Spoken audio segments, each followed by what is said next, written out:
Thanks very much indeed. Good evening, everybody. My name is Marion Lyons. I'm Professor of History here in the Department of History in Maynooth University, and on behalf of everybody in the History Department and the Library and the wider university community, it's delightful to see you here, and it's great to have such a substantial audience in for our speaker this evening. So I am delighted to introduce our speaker, Dr. Liam Chambers. Liam is a graduate of Maynooth, and he is currently Senior Lecturer and Head of the Department of History at Mary Immaculate College in Limerick. Liam has had a very illustrious career to date. He was Joint Editor of Irish Historical Studies from 2016 to 21, and he is currently a member of the Irish Manuscripts Commission. Liam's research interests include 18th century Irish history, Irish migration to early modern Europe, the history of Catholicism, and in particular the history of Irish students and clergy and colleges in early modern Paris. Recent publications include 2 volumes which Liam co-edited with another of our colleagues here in Maynooth, Professor Thomas O'Connor, titled College Communities Abroad, published by Manchester University Press in 2017, and more recently Forming Catholic Communities, published by Brill Press in Leiden 2018. Liam's monographs, plural, include a Rebellion in Kildare 1790 to 1803, which was published in 1998 on the 200th anniversary of the 1798 rebellion. And so it's to this that Liam returns this evening in his paper titled The Revolutionary Life of Lord Edward FitzGerald, 1763 to 1798. Liam.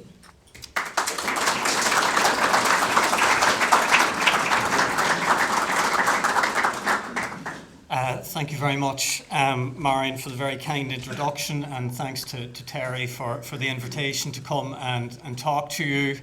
It's a pleasure to speak in such a great series, actually, and it's lovely to see so many of you here, and thank you for coming along. So my subject this evening is, I think, one of the better known figures in Irish history, Lord Edward FitzGerald.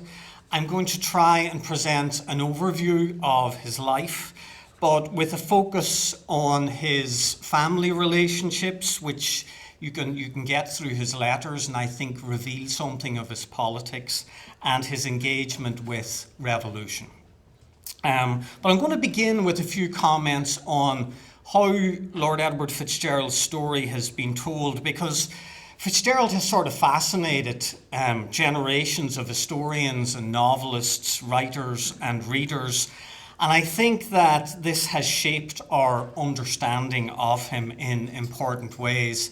FitzGerald is one of those figures, I think still, who, when I talk to students about late 18th century Irish history, every year I ask them sort of who's in and who's out. And there are historical figures they've never heard of. Poor old Henry Grattan is fading from historical relevance. You know, only mature students will have heard of James Napper Tandy, I find. Theobald Wolfe Tone is still in. And Lord Edward FitzGerald is still in, even though, let's just say, knowledge about him is thin on the ground often, but they've heard of him. So he's retained his place, and I think he's retained his place because of the way his story has been told and retold. And I think especially the way his story was told by the first major biographer, and that was Thomas Moore, who wrote a book called The Life and Death of Lord Edward FitzGerald in London, published in London in 1831. And this was a very sympathetic account of FitzGerald's life. The book painted FitzGerald as a romantic nationalist, someone pushed into revolution by a repressive British government, by his own passionate nature, by a character that was very easily influenced by others. That's a theme of the book as well. And Moore was publishing the book the year after a wave of revolutions in Europe, the 1830 revolutions. And there'd been a backlash against the violence unleashed by the revolutions, and Moore was therefore keen to downplay FitzGerald's commitment to political violence, and to point the finger elsewhere to try and explain why he had pitched for revolution in 1798. And Moore wasn't just making this up, he was drawing on a tradition, I think, that was already there in Ireland quite quickly after the rebellion had calmed down in late 1798. And you can find it, for instance, in a little book, well, a little pamphlet, it was very short, published in Drogheda in 1802. I'm going to put up some quotations, they're long-ish, and I hope you can see them at the back. But I'll keep them few enough. It's mainly pictures up here to keep you entertained, hopefully. So the memoirs of the late Lord Edward FitzGerald, there's no author, we don't know who wrote this, published in 1802, describes Lord Edward as follows: in person under the middle size. There are other descriptions of him as quite tall, so who knows. His countenance animated and expressive, his manner and disposition lively, active and engaging. A soul seemed to animate his body. His eye was quick, his motions rapid, and dress neat. His mind was bold, ardent and ambitious, blazing with an unquenchable flame. His manners to his equals obliging, free and unconstrained. To his inferiors, even his servants, condescending and kind, a lover and promoter of mirth. Through his whole conduct ran a great degree of that amiable characteristic which the French term naivety, spelled in that way in the text. And the emphasis here is on FitzGerald's frivolity, his lack of seriousness, his naivety.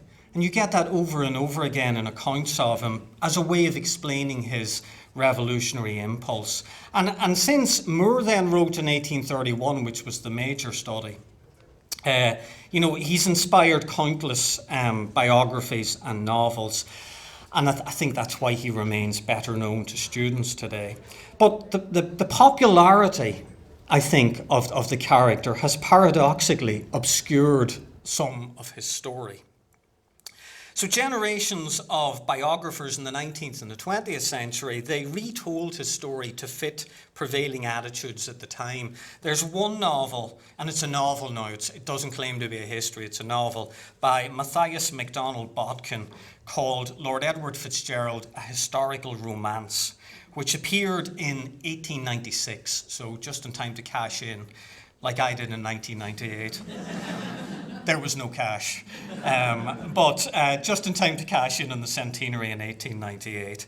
In this book, FitzGerald doesn't even die. No, it's a novel. It's a novel. In the final scene, FitzGerald explains to his wife Pamela, there is no danger of fighting or dying. We are all going to live happy forever and ever, like the good folk in nursery tales. So there's a retelling of FitzGerald to do something in the hands of that novelist. Now, that's an extreme example, but it fits a wider pattern in which biographers and novelists basically, I think, misunderstand his character. They airbrush his sexual history out of the picture completely. Unfortunately, I'm not going to go there tonight, but they do. And most significantly, they downplay his commitment, I think, to radicalism and to revolution. As a result, by the middle of the 20th century, there's still plenty of books coming out on FitzGerald, but he's been very conveniently sanitised, I think, by that stage. But even that sanitised version is too much for writers from the 1960s onwards. It's very interesting that books about FitzGerald tail off in the 1960s, and he only really re-emerges as a subject in the 1990s in the hands of, as you probably know, Stella Tilliard, who wrote a really interesting book, Citizen Lord Edward FitzGerald, 1763 to 1798. And that followed her hugely successful depiction of Carton and Castletown in her book, Aristocrats.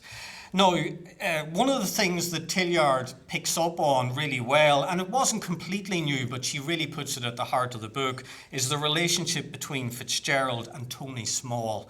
And this, and I'll come back to them Small very briefly, this has formed the basis, interestingly, for two recent novels just in the last couple of years. I don't know if you've had a read of these or if you're familiar with them. So one is Neil Jordan, the writer and also better known perhaps as a director, The Ballad of Lord Edward and Citizen Small. And at just about the same time, another novel was published with very similar themes, very different approach, Words to Shape My Name by Laura McKenna. And in fact, there's a third book on the same subject that appeared just last year or the year before, but that I only came across myself very recently. This described as a work of creative non-fiction about Fitzgerald and Small, called, as you can see there, Tony Small and Lord Edward FitzGerald, by an American author called Robert Ray Black, which puts their story into very much into American context.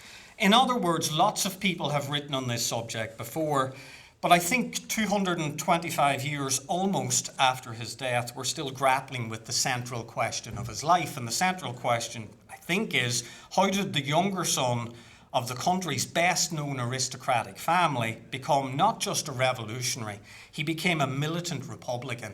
His entry in the History of the Irish Parliament series, which was published in 2002, describes Fitzgerald as a genuine revolutionary of the Reign of Terror stamp. Now, for what it's worth, I think that's spot on. And the question still arises, how did this happen? Now, the basic outline of his story might be familiar to many of you, so I'll just do the basics here first. So, Lord Edward FitzGerald was the 12th child, big family, of James FitzGerald, who was the first Duke of Leinster, and his wife Emily, who was the daughter of the leading English aristocrat Charles Lennox, who was the second Duke of Richmond. And on the death of James there, the first Duke of Leinster in 1773, Edward's brother, who was William Robert, this man, he succeeds as second Duke of Leinster. And Edward, as a younger son, he had a career that was very typical of younger sons in aristocratic families, the military profession, and he coupled this, in his own case, with an Irish parliamentary seat. He was an MP for the FitzGerald family interest. Now, in the 1780s, Fitzgerald sees military action in the American War of Independence. But as the 1780s wear on, you find that he becomes increasingly disillusioned with his military career. And when the French Revolution breaks out in 1789, Fitzgerald embraces its ideas with enthusiasm. And unlike those who quietly shed their revolutionary zeal as the full implications of the French Revolution become clear, Fitzgerald's support for revolution only grows through the 1790s. He's soon identified as a leading radical, and finally he joins the Society of United Irishmen. He's slow to do that, but he joins them eventually, and then plays a central role in organising the 1798 rebellion. As I'm sure you know, he's arrested. He doesn't participate in the rebellion. He's arrested a few days before the rebellion breaks out, and he dies of wounds inflicted during his capture. And he dies on the 4th of June, 1798, as rebellion is raging across much of the eastern half, I suppose, at that point of Ireland. He's only 34 years old when he dies. So what I'm going to do is I'm going to go into all of this in a little bit more detail with some comment on his family, and I'm going to stress the development of his radicalism, and I'll let you make your minds up on whether you're going to follow me in what I think about him. So Fitzgerald was born in 1763. He spends some of his life in and around Maynooth, certainly at Carton, though he was a little bit ambivalent, Fitzgerald, about Carton, and increasingly so as his life goes on. But much of his early life was actually also spent under the tutelage of this man. I couldn't find a nicer picture, which was easy to copy. So there's William Ogilvy. And William Ogilvy was the Fitzgerald family tutor, as I'm sure some of you know. And they lived at Frascati in Blackrock in County Dublin. Now, as some of you also probably know, anybody who's read Aristocrats, Ogilvy embarks on an affair with Fitzgerald's mother, Emily, while the first Duke was still alive. Or it wouldn't be an affair, and the pair then marry after the first Duke's death. So Ogilvy marries Emily, the first Duchess, and this causes a public sensation. So they withdraw to France. They live in Aubigny in France. So Edward and 8 of Emily's other children live there between 1774 and 1781, and Emily has another 3 children by William Ogilvy, does she have? I lose count. It's about 21 children, you know, I think. Okay, somebody's nodding, so we'll go with 21. Okay. I'm sure she kept count, you know, I'm sure she did. So as many biographers have commented, FitzGerald has a very close attachment to his mother. The two exchange hundreds of letters over his life. Many of them survive. In 1779, age 16, and that's sometimes missed, I think, a little bit, but he's young, FitzGerald embarks on a military career under the guidance of his uncle, Charles Lennox III, Duke of Richmond, who's Emily's brother. Now, he had lots of advantages given his background, but Edward was a younger son in a very, very large family that didn't really have the finances to match its social position. Edward's brother, William Robert, who was the second Duke of Leinster, he had inherited enormous debts from their father. There was a very generous settlement to their mother, Emily, which was great for Emily but didn't help William Robert. And then there was this need to provide for a very wide family network. And it was almost too much for William Robert. I think William Robert is a fascinating figure, a really interesting figure, but he's constantly under pressure, politically but also socially and financially as well. Now, William Robert engages in a very advantageous marriage. A lot of money comes into the family that way, but it doesn't solve his problems. So for Edward, connections were insufficient to advance his military career. Experience counts for something, and money is important as well. Now, the American War gives him the opportunity for experience, and FitzGerald belatedly fights in the conflict. He's wounded at the Battle of Eutaw Springs in September 1781. You know, he's still quite young at this stage. He's seriously wounded in the course of the battle. He's saved by a former slave at this stage called Tony Small, who was to become his companion and his servant. And that relationship between FitzGerald and Small, which you get glimpses of, just glimpses in the correspondence. Tilliard put it front and centre in her book, and Neil Jordan and Laura McKenna have sort of made it the basis of their sort of reimaginings of Small's life and FitzGerald's life as well. So Small appears fleetingly in the record, but he remains with FitzGerald, we know this, until his death in 1798. I think the last trace of him is about 1805, when he's still alive, Tony Small at that point.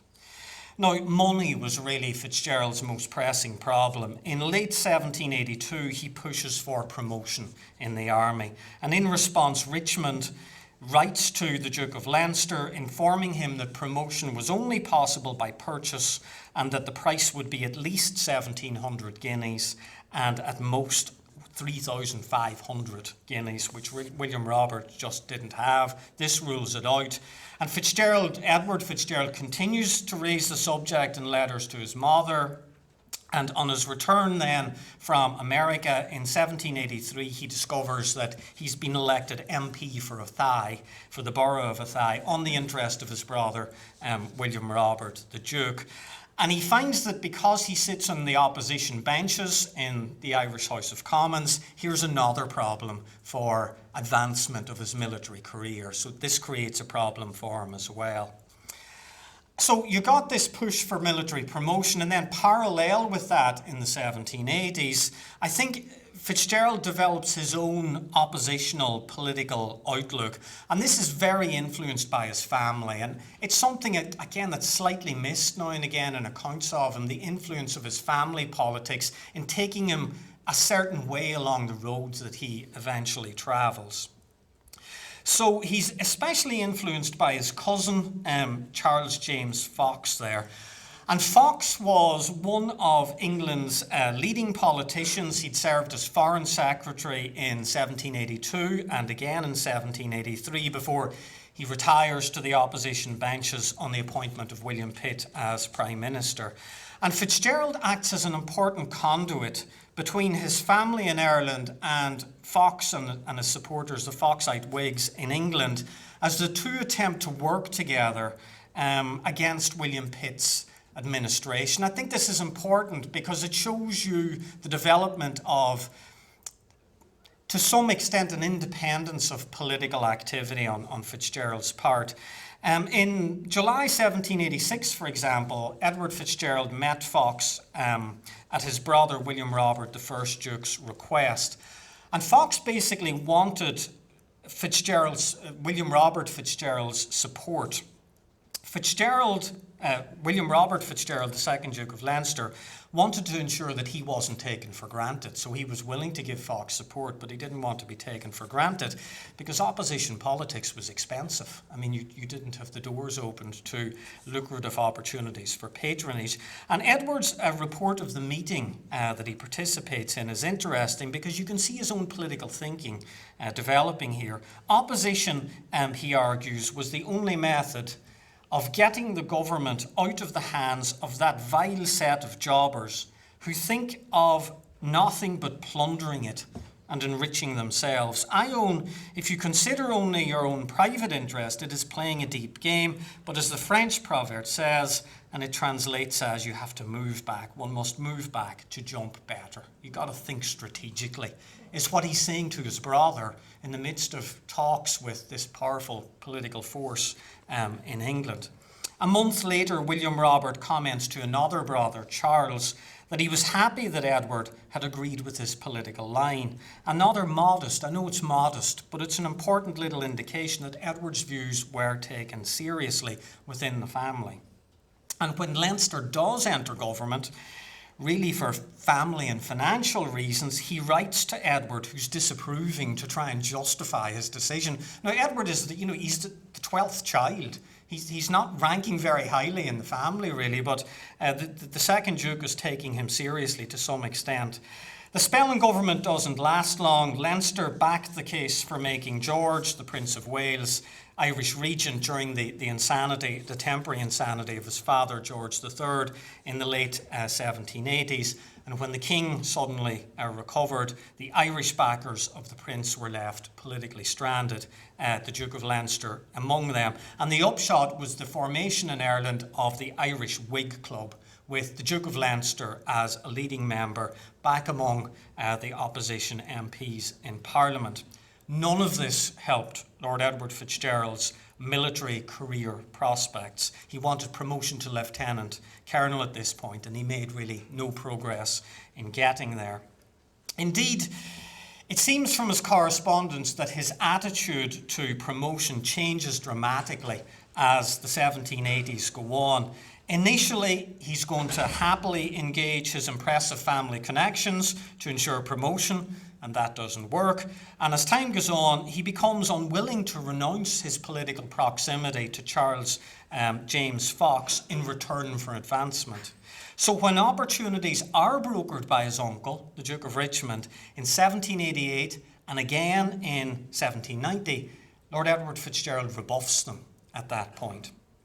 And by the early 1790s, he had become more firmly convinced than ever that he could only accept promotion on the basis of merit, as a point of principle, not through influence, not through purchase. Now, is he taking a principled stand, or is he reacting against the earlier rebuffs he'd had? I mean, I don't really know. I think there's some principle in there, but it's difficult to be completely sure. You could read it as a logical extension of his Foxite or oppositional politics, which not only encouraged his opposition to government, but by stalling his military career, which is what happens by the late 1780s, it means he's going to have to look elsewhere for fulfillment, right on the brink of the French Revolution breaking out. Now, during the late 1780s, and by this stage, FitzGerald is what? He's in his mid-20s at this point. He undertakes a number of lengthy journeys. He's still in the army, but he undertakes these lengthy journeys in continental Europe and back in North America. And a lot has been made about that by those who have written about him, about his experience of settler society in America in particular, and also his experience of native populations in America, especially between June 1788 when he arrives in Nova Scotia, and January 1790 when he departs from New Orleans for England. And certainly from what he writes, the settler population of Nova Scotia makes a profound impact on him. So he writes the following. It's a well-known quotation, but it's in a letter to his mother. He says, the equality of everybody and their manner of life I like very much. There are no gentlemen. Everyone is on a footing, provided he works and wants nothing. Every man is exactly what he makes himself or has made himself by industry. And even if one accepts that FitzGerald is idealising what he sees, he's reflecting something of his own thinking, I think.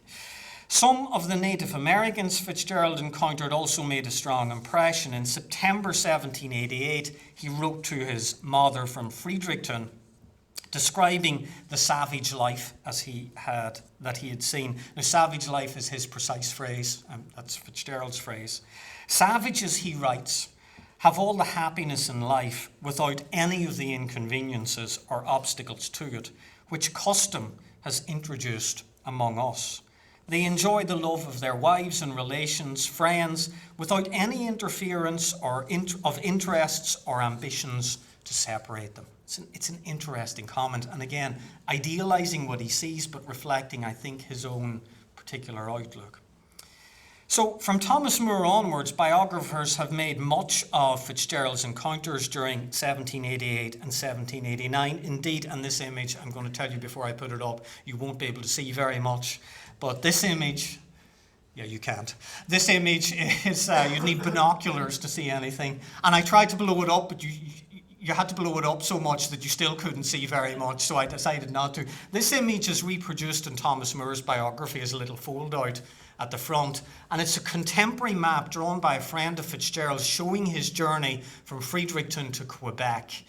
Its orientation is north is down here and south is up there, so I had to turn it around to make sense of it. It took me a while, a bit slow there, but I got there in the end.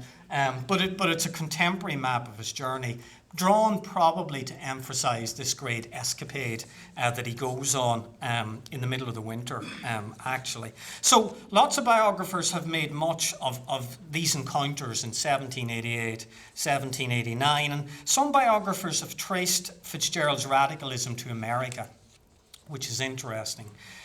And I think these travels in America especially, were formative for FitzGerald, and Kevin Whelan.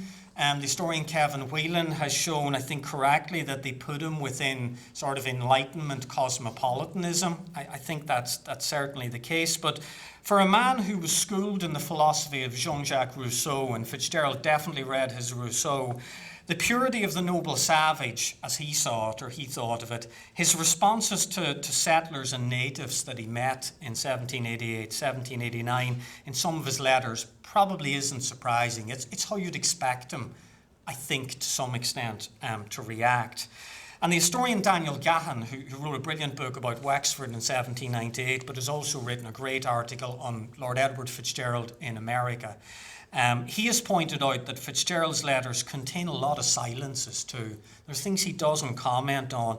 And then on the whole, Gahan thinks he might have been disappointed, actually, by much of what he experienced in America. And ultimately, Gahan concludes that it's not clear that it was America that made Lord Edward a Republican or a revolutionary. And my own inclination is that that's probably correct. For me, the evidence points far more strongly to the French Revolution, which impacted so significantly on Ireland as the pivotal political event of FitzGerald's life. So in the early 1790s, FitzGerald is back in London. He quickly reconnects with the Foxite opposition in the English capital, and he's increasingly drawn into radical political networks which were emerging in England, partly in response to the French Revolution, which breaks out in 1789. So, for example, he joins the Friends of the People, a group called the Friends of the People, at their establishment in April 1792. Now, this is in London. The Friends of the People are not the most radical group going. They're probably quite moderate in some ways, but they're new. They're a breakaway from the moderate opposition in England, and it's interesting that FitzGerald is connected with them. Now, they argue that a radical reform of Parliament was the key to make it more representative of the people, a position which the British government was increasingly viewing with suspicion because they mistrusted anybody who adopted a French understanding of who the people were. This was 1792 after all.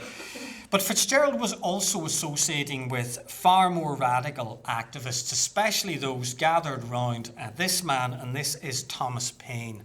So Thomas Paine was one of the great propagandists on behalf of the French Revolution in English. He writes this incendiary pro-revolutionary book, The Rights of Man, published 1791, 1792, and it's written in response famously to Charles James Fox's former political ally, but now firm opponent of the French Revolution, Edmund Burke, the Irishman Edmund Burke, and his reflections on the revolution in France. And FitzGerald is drawn to Paine, and his radicalisation during this period, the early 1790s, it's not hidden from his family, and I think that's very important. His family are aware of what's going on. So one family member explained in 1791 that FitzGerald, Lord Edward FitzGerald, is mad about the French affairs, the levelling principle, and indeed seems entirely engrossed by these subjects. One must not say the mob in front of him, but the people. And he has put out of all Mama's French books, his mother Emily's books, royal privilege. The royal privilege was in the front of the French books, and he'd torn the royal privilege out. This was the permission to publish in pre-revolutionary France. Now, to put that in context, back in 1786, just a few years before the French Revolution, his brother, William Robert, who's the second Duke of Leinster, he was writing from Carton actually, to his other brother, Charles, and he was explaining to them that the lower orders, or as in Ireland, or as he called them, the paddies, he uses this phrase, the paddies, were little better than savages. It's those very savages that increasingly Lord Edward FitzGerald, his brother, is now putting his trust in. And he's using the language of the revolution, so we're inclined to think that he's simply heading off in that direction, but he's breaking with the way his family think about these subjects, I think, fairly clearly. So Edward's going to put his trust increasingly in the paddies, or the savages in Ireland. Now, by this stage, FitzGerald's military career had come to a complete standstill, not surprising. And in April 1792, a few days before he attended his first meeting of the Friends of the People, which he wasn't supposed to do as a soldier, he informed his brother, William Robert, the second Duke of Leinster, that he'd been passed over for promotion once again. And he writes this letter, which is important, so I'm going to quote from this. I'm sorry it's a bit long. He says, "I hope you will agree with me that after this I should not stay in the service, military service. When things come to that pass, that independence of conduct and attachment to one's family interest, which he's still claiming, are made a crime of in one's profession, being a soldier, it is time to leave that profession. I have a long time since seen there is but one way of getting on in the army, and that is being a courtier. And that I can never be to anything." He would have done it in the early 1780s, but he's not going to do it now. "It is so totally repugnant to all my principles. In addition to these reasons, the restraint that my attendance to the regiment would put me under have determined me to sell out his commission.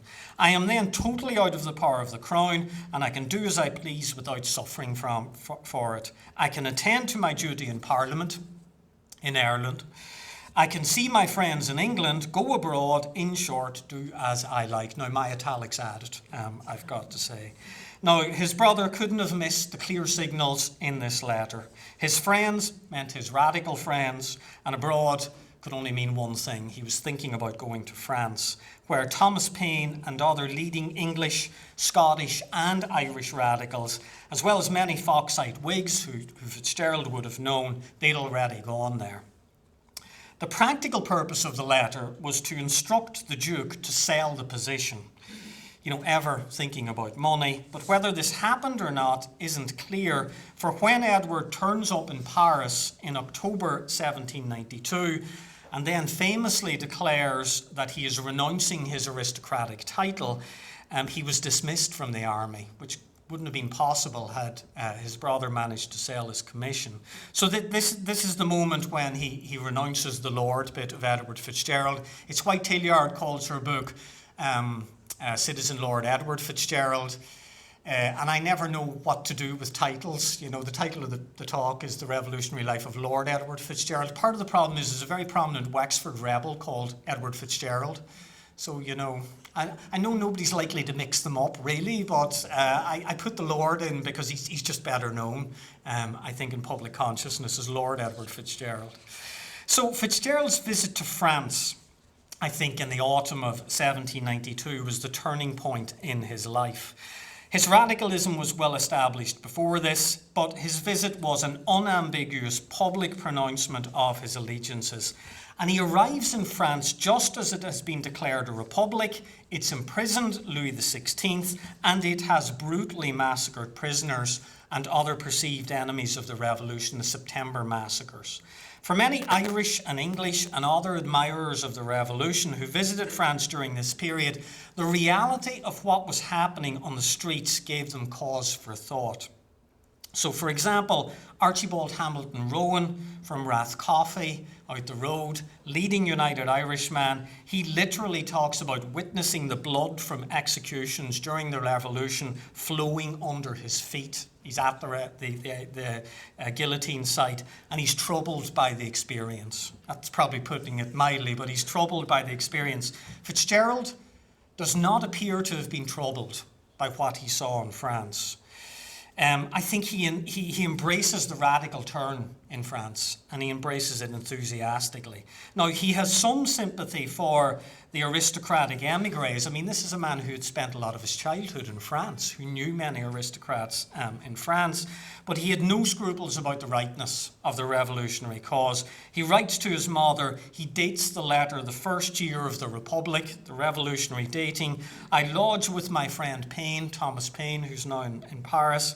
We breakfast, dine and sup together. I cannot express how kind he is to me. There is a simplicity of manner, a goodness of heart, a strength of mind in him that I never knew a man before possess. And the letter is signed, Le Citoyen, Citizen Edward FitzGerald.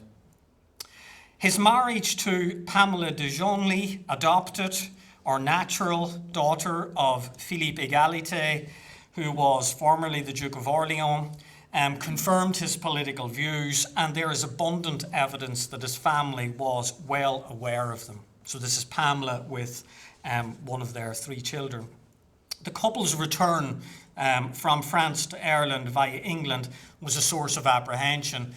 Pamela, as the officially adopted daughter of the Duke of Orleans, suddenly became politically dangerous in France when Orleans falls from power, Philippe Égalité falls from power, and FitzGerald and her have to get out of France very, very quickly.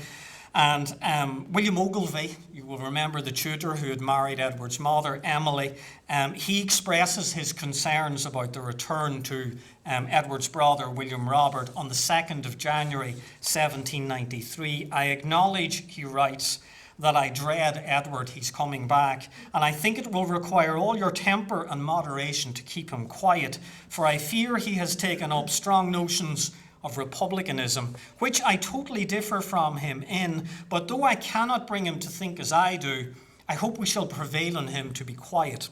That didn't work. We expect him in about a week with his woman, as he calls her. That's Ogilvie on Pamela. Maybe that caricature from earlier fits the bill. Many people here who know her talk of her as a prodigy for accomplishments and uncommonly beautiful. I wish she had a little more money. Just kind of sums up William Ogilvie there. So I think after that quotation, we'll just go back to Pamela again. So the end of his military career meant, as he had judged, that FitzGerald was able to attend the Irish Parliament. Since late 1792, his brother, the Duke of Leinster, had emerged as one of the country's preeminent supporters of Catholic relief and parliamentary reform. And back in Dublin in 1793, Edward goes further. He famously goes into the House of Commons, denounces the Lord Lieutenant, who's the King's representative in Ireland, and the majority of this House is what he says as, quote, the worst subjects the King has. And sometimes this is put down to procedural naivety, that FitzGerald didn't really know what he was saying. I'm not so inclined to think about it that way. It's more likely that it was a calculated statement of political principle. I think he had enough parliamentary experience in the 1780s to know what the likely reaction would be.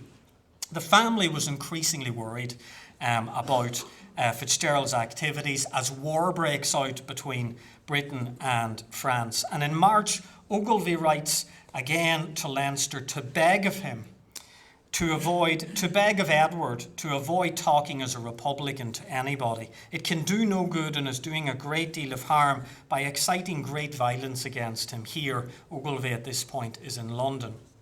In Parliament, of course, FitzGerald gets disillusioned very, very quickly. The opposition, he thinks, are far too moderate. It is in vain, he writes to his mother in 1794, to look to that quarter for anything. And then he writes, and if the people don't help themselves, why they must suffer. It's the people again that he's thinking about putting his trust in. Now, during 1793 and 1794, Edward and Pamela visited Carton regularly, and their first child, Edward Fox, was christened there with Leinster and, in his absence, Charles James Fox as godfathers. And then from 1794, Edward increasingly turns to what in the 18th century is called out-of-door politics, beyond Parliament politics, and he settles with his family in Kildare town, as I'm sure many of you know. He continues to liaise with his family in relation to politics, but I think by the middle of 1794, when key changes are happening, he's come to believe that radical change is necessary in Ireland as well. These two countries, he writes to his mother in the middle of 1794, must see very strong changes and cannot come to good, he writes, unless they do. And this is the year in which the most prominent pro-revolutionary political organisation in Ireland, the Society of United Irishmen, they're finally banned. Up to that point, they'd been legal. And over the next 2 years, what had been a relatively small, radical, but non-violent organisation transforms into a mass-based political organisation planning for revolution with French support to establish an Irish Republic along French lines. And between 1795 and 1798, the United Irishmen attract hundreds of thousands of members concentrated in Ulster and then in Leinster, especially initially North Leinster, and very heavily represented, as I'm sure you all know, in this part of the world in Kildare. FitzGerald joins the United Irishmen probably 1796, and his base around Kildare town and actually in County Kildare in general quickly becomes a hub for radical political organisation. We've got this wonderful source which is the diary of his sister, one of his many sisters, but his sister Lucy, younger sister, who visited Ireland from London in 1796, 1797, and she stays with Edward and Pamela, and her diary makes it clear it's a centre, this home of radical politics. It attracts local United Irishmen like a Kildare town apothecary, a man called George Cummins, who's a key organiser of the United Irishmen in County Kildare. National figures visit, especially FitzGerald's very close friend, Arthur O'Connor. And, you know, in a way, one of the interesting things about FitzGerald is he doesn't articulate a full political philosophy anywhere. He doesn't write a book stating his ideas, but Arthur O'Connor does. And Arthur O'Connor probably reflects, I think, FitzGerald's political outlook as well. So the tightly knit relationship, and it is tightly knit, between Edward, Pamela and Lucy also emerges from correspondence between them from this period. And this would lead to later suspicions and accusations about Pamela and Lucy's political involvement. Now, you know, a figure like Thomas Moore simply didn't want to know that they were politically involved. I think all the evidence points at their political involvement. Indeed, in August 1798, as the dust is settling, Louisa Connolly, Emily FitzGerald's sister, Edward's aunt, figures prominently in Aristocrats by Stella Tilliard, she writes to the Duke of Leinster asking for information on Lucy and Pamela's participation in radical activity earlier on, and she writes, "The answer to these questions must not come by post, but pray let me have them by a private hand." Now, their post probably was being opened. She wasn't a conspiracy theorist. All the post was opened of people who were suspected, but it's interesting that she makes that point. Now, during 1796, FitzGerald commits himself fully to a French-style revolution in Ireland, and with Arthur O'Connor, he travels to the continent to negotiate a French invasion of Ireland. His family were probably less clear about his activities during this period, but Edward definitely remains close to them. So, for example, in January 1796, he writes to his brother, the Duke of Leinster, requesting money to repay sums borrowed from the banking family, the great Dublin banking family, the Latouches, presence in Kildare too, because money they'd expected from France, probably from Pamela's family, had not materialised. In general, however, the letters tail off. We have less correspondence from Edward 1796, 1797, 1798, though here and there you will get comment on Irish politics where letters survive. So he writes a letter to his mother, for instance, in February 1797, denouncing the violent measures, as he calls them, of our Irish tyrants. You can feel the language as the correspondence develops, becoming more and more radical. And during the same year, the moderate political ground in Ireland, 1797, effectively disappears, despite the final efforts of reform-minded politicians like William Robert, the Duke of Leinster, who's not the most skilled politician ever, but he tries. So for Edward, Parliament had become, as he puts it in a letter to his brother, no Parliament. When an election is called, he says an election is a farce. And he decides not to stand again for election as MP in 1797. The evidence suggests that during these years, he's on the more militant wing of the expanding United Irishmen, a leading figure on the executive of the organisation, a main figure on the military committee, and Ruan O'Donnell and others have written about that.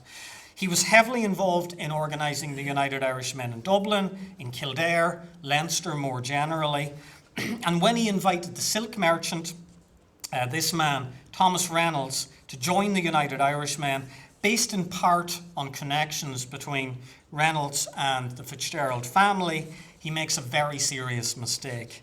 Reynolds was appalled when he discovered the revolutionary plans of the United Irishmen, and in the end, long story here, but in the end he decides to provide information to the government.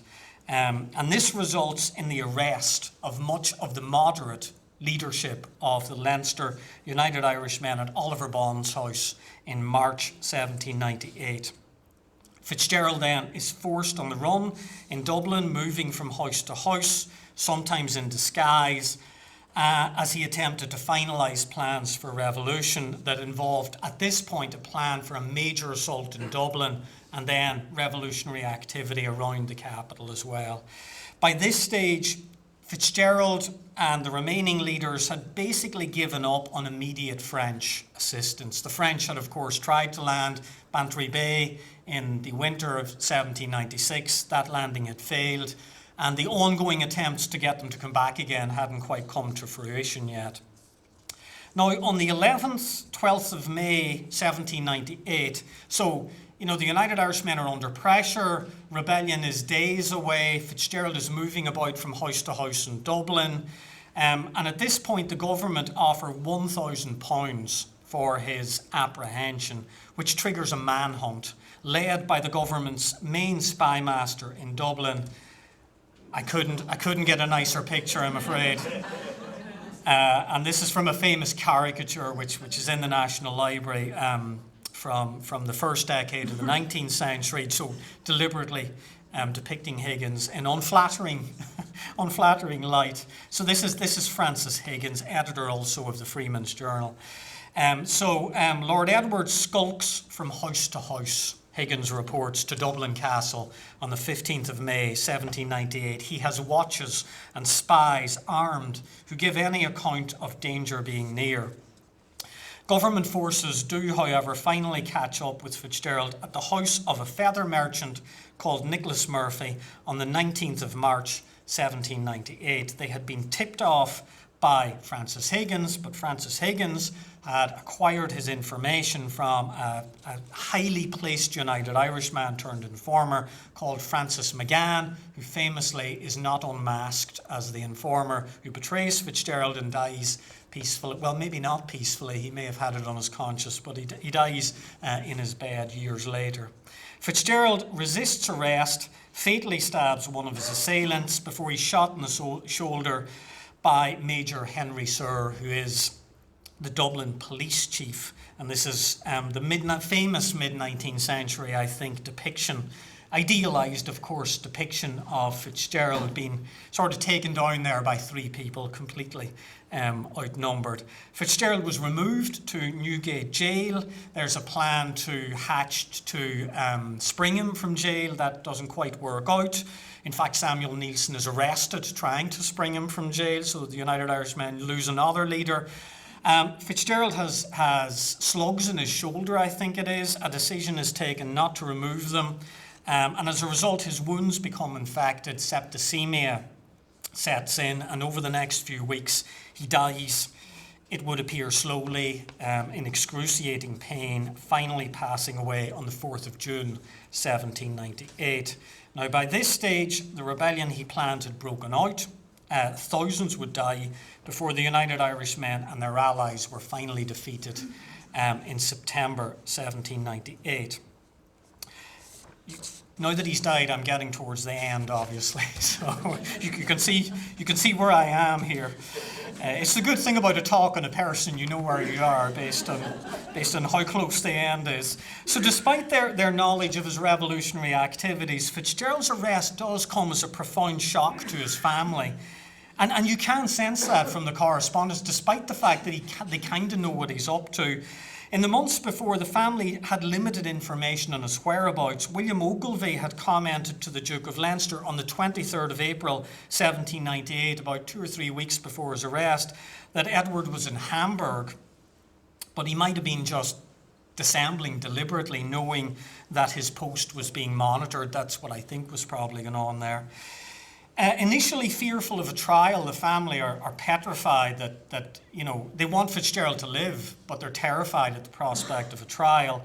Then he dies, they despair at his death, and they rage against the subsequent attainder of his property. So an Act of Parliament is passed which allowed the government to seize his property, such as it was. Indeed, a lot of the surviving papers about Lord Edward FitzGerald are about what happens after his death, as the family battle to prevent the Act of Attainder and then later on to overturn it. And eventually, actually, it is overturned in the 19th century.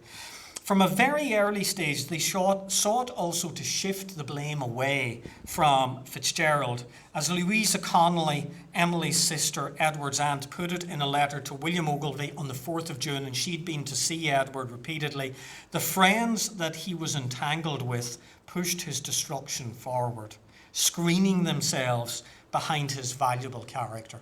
And this is essentially the story that the family wanted to believe, I think. Despite the family's efforts, the scale of the 1798 rebellion ensured that there was no prospect of avoiding the embarrassment of attainder. On the 6th of August, William Robert, Edward's brother, the Duke of Leinster, he writes to Cornwallis, who's the new Lord Lieutenant of Ireland. He's been kind of parachuted in to sort Ireland out in the middle of the 1798 rebellion. He writes to him to make the case against attainder, the seizure of Edward's property, and he stresses the impact that this would have on Edward's wife Pamela and on their 3 children, and William Robert denounces Thomas Reynolds in particular as this cowardly informer who had had a hand in FitzGerald's downfall. Now, Cornwallis's reply, the Lord Lieutenant's reply to Leinster, to William Robert, is really interesting. It cuts right through the family's sense of injustice. The reply is completely unequivocal, so I think it's worth it's worth quoting. So this is Cornwallis. Knowing as I do, he writes back, with the utmost certainty that Lord Edward was the great author and contriver of all the mischief and treason which has already cost so many lives, and which had nearly reduced to ruin and begging the lives of families of every man of property, and deluged the island with blood, can I say to the most injured people of this country, you must not mark the man who has been the cause of all your suffering, but tamely allow him to be recorded as the innocent martyr of your violence and persecution.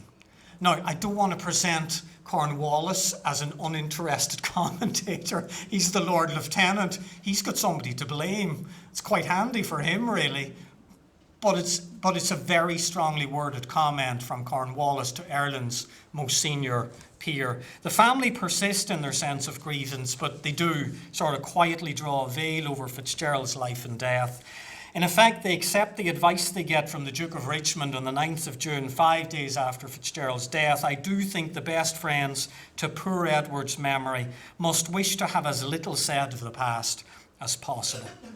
Of course, and I'm nearly there, this made Pamela, and to a lesser extent her children, a troubling reminder of the events of the 1790s for the family.